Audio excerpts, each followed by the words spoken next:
Well, I'm here with Greg, and he's representing the Hawks today, the great Hawks Wargaming Group. What does the Hawks stand for? Oh, so HAWKS stands for Hartford Area Weekly Kriegsspieler. So in German, it means wargamers. Okay. So you have your acronym right there. Sometimes it's a bit of a mouthful, but hey, if you're looking for the Hawks room, that's where we are. That's where we are. Can you take me around the room and show me the games you guys? Sure. We're going to start here with one of Eric Schlegel's Schlegel Fairy game. They were award-winning and always a crowd pleaser. This one is going to be Armistice Day Comes to Schlegel's Fairy, and it looks like the Matt Smith Doctor and Amy Pond are going to make an appearance. And we got the famous award-winning GM. There he is, Mr. Eric himself. Now, what's a U-boat doing over there? Is that a U-boat? Yep. And the Hollands have made an alliance with the Germans. Wow. So you're going to have a U-boat show up in Schlegel Ferry. And the Schlegel Ferry is crossing the Susquehanna River, correct? I think so. I think that Bush River. Okay. Wow. Well, Eric, your games are always incredible. All right, where are you taking me to next, Greg? Okay, I think we're going to go. I'm not sure what's on this table. Looks like Waterloo or Napoleon. Oh, Lego Napoleon. And here we have Paul Castor, famous wargamer from Towanda, Pennsylvania. And over 30 years ago, Paul and I wargamed together. Gosh, time sure flies, doesn't it? Yeah, you know, the day over. I'm just little. This is the Battle of Maida. Okay. It's in Catalonia, Spain. It's a very low density battle, and so we're hoping to get it in under 4 hours. Okay, and you're using Lego figures. Yeah. Very nice. All right, Paul. It's great to see you. It brings back. I remember watching the election in '92 at your house. Yeah. All right, let's continue. We met, in '92, and here we are 33 years later. Gosh. All right, let's see. Where are we going to next, Greg? To check out, I'm not sure what game's being played, but it looks like an interesting Middle East board up here. Okay. Looks like a lot of miniature building authority buildings. All right, and some craters and very nice. And this is probably going off in a couple hours. He hasn't put the figures out. Yeah, probably. And what do we have across? I see the famous award-winning GM Duncan himself. Looks like a World War I board. Are you telling me I want to work? Look at those artillery pieces. And so Duncan is here working diligently, and we don't want to disturb him and irritate him, but I presume he's got to get this game off soon. And his World War I games are phenomenal. Which way now, Greg? I guess we're going down here to check out the Wars of Oz Winter Board. War of Oz Winter War. Okay.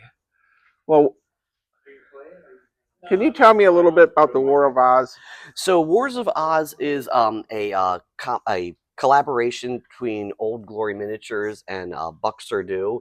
It's I like to call it Nap Apocalypse or Napoleonic Apocalypse, where our world was blown up in a future war and the survivors were mutated and have discovered the books of Frank Baum and built their new society accordingly based on the factions in the book. So they're not actually Oz, it's people who think they're from Oz, and hilarity ensues. So there's all the different factions you remember, and if you remember the scene in Munchkin Land where the Napoleonic soldiers are walking, that was Russ from Old Glory's inspiration for the game, and it's kind of just spiraled from there to every minute faction you can remember from the books. All right, now I'm looking across here. This is a stunning looking snow type battle, and this is actually some of my terrain in here. Really? So, yeah, so the hills and the 3D printed buildings. They're, I can't remember, it's from the Vexed Village Kickstarter, and Chris Palmer, my partner in crime in a lot of games, painted them. I printed them for him, he painted them, and we've been using them in Turnip 28 and Wars of Oz. And what's over there? All right. I see something way over the far side. Let's go check that out. We're going to follow Greg over here. And the reason we're doing this at 8 in the morning, everyone, is in a little while this room will be so packed you won't be able to move. This looks like a derivative of Wars of Oz for the American Civil War. There's been several spin-offs of the Oz mechanic system, which are very popular, and there's been like Wood Wars of Orcs and Dwarves, and there's been a Napoleonic version, and this is a play test of a future American Civil War version. Wow, and 28 millimeter. Who's running this one? Any idea? Mark, who's? Oh, Dave would know. Brainerd.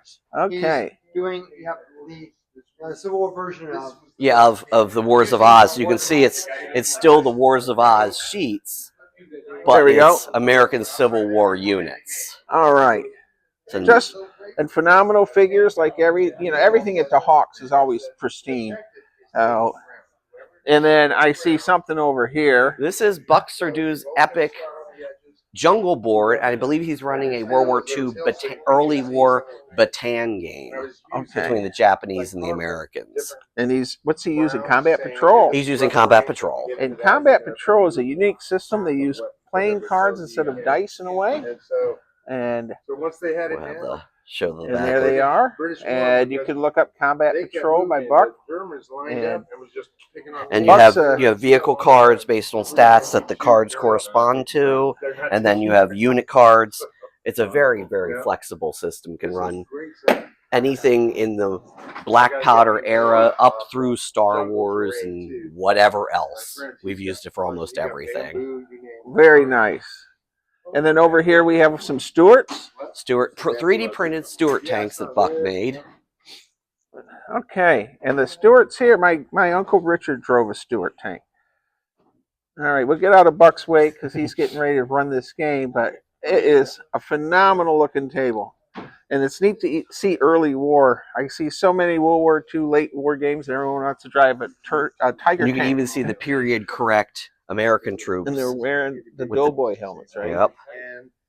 I think this was a commission that several of the Hawks were involved with to get those figures produced. And the half track is really neat. All right, phenomenal. Now I see a table over there. So whose table is that? That's also one of Buck's tables. It's a cowboy table. Let's head over. Okay.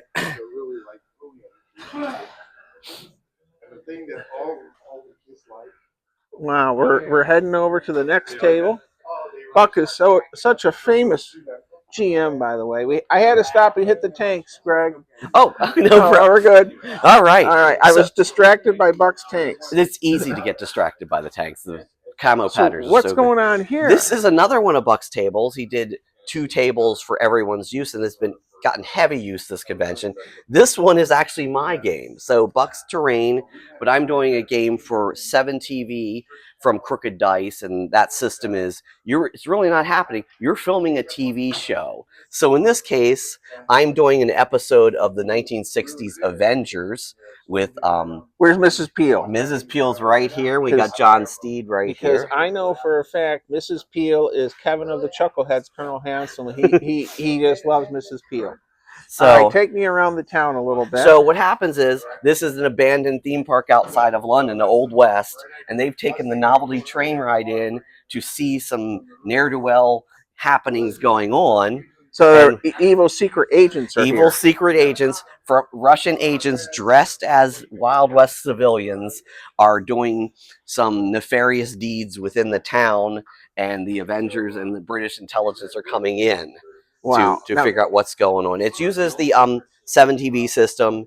It is a pretty fast moving, generally doesn't take the whole time slot, but it's a fun, very tropey, very cinematic. And what are the Avengers? Because I had a game I did a video of called about Gilligan's Island, and I had a lot of people say, what is Gilligan's Island? So the Avengers, it has several permutations, but it's a 1960s British TV show, kind of capitalizing on James Bond craze, but it's a British intelligence agency, and the main characters are John Steed, and then we see him played by Patrick McNean, and we see with a bowler hat and a umbrella, and the most famous companion was Emma Peel, played by the immortal Diana Rigg. All right.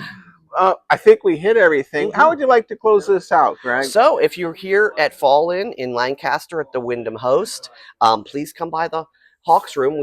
A lot of games are selling out quickly, but they're still fun to be had, and I'm sure you can get in the game. Please do. And your next convention will be Cold Wars? Cold Wars, and the Hawks will be there. We're already planning what to do. There might be a full push in the medieval direction with Buck and I. We're going to bring out our medieval terrain. Well, before I do my closing, Colonel Sokolowski retired. He actually served with, I think it's Don here, of the Hawks together in the military, and now Wade Sokolowski is in charge of the Blue and the Gray Education Society, and that's what this video is helping to support. So it's sort of neat how things are intertwined. And look at that. There's a famous GM. And Cold Barrage is on March 20th and 21st if you want to go to that. All right. Cold yes, definitely come too. out the barrage. Come out the barrage. All right. Thank you, everyone. Stay safe, be kind, be courteous, and bye-bye.